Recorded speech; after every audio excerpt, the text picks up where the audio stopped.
Happy midweek, chikahan ng mga kapuso! Happiness sa pamamagitan ng sayawan at kantahan ang early Christmas gift ng ilang Sparkle Stars sa mga taga-Capiz at Pangasinan.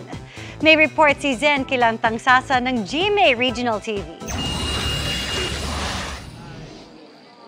Hindi lang mayaman sa masasarap na seafood, kilala rin ang Capiz sa shells na itinuturing na yaman ng dagat. Perfect nga yang gawing palamuti.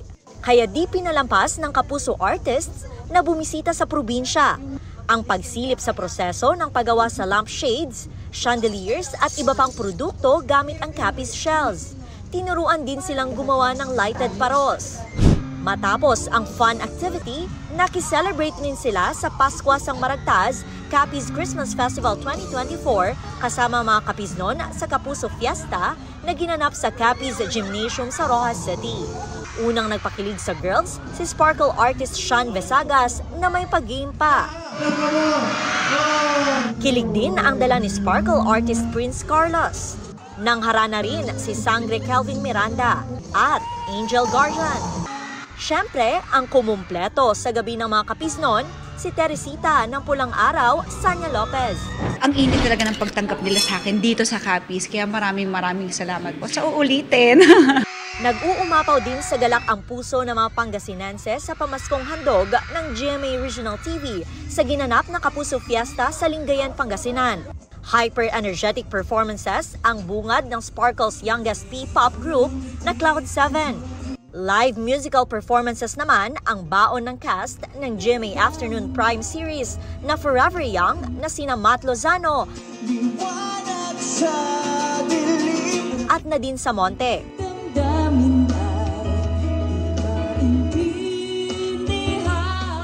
Back-to-back powerful song numbers naman ang pasabog ng Queendom divas na sina Marian Osabel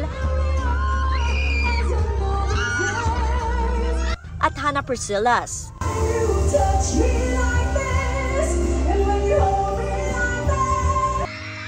Hiyawan naman ang crowd nang makita si Kapuso artist Jake Vargas.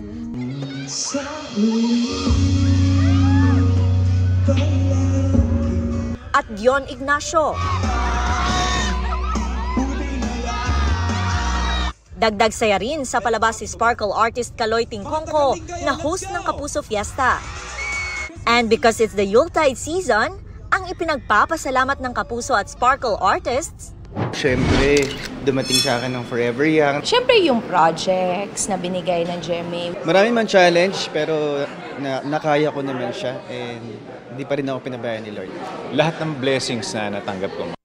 Mula sa GMA Regional TV at GMA Integrated News, Zen Kilantang Sasa, nakatutok 24 oras.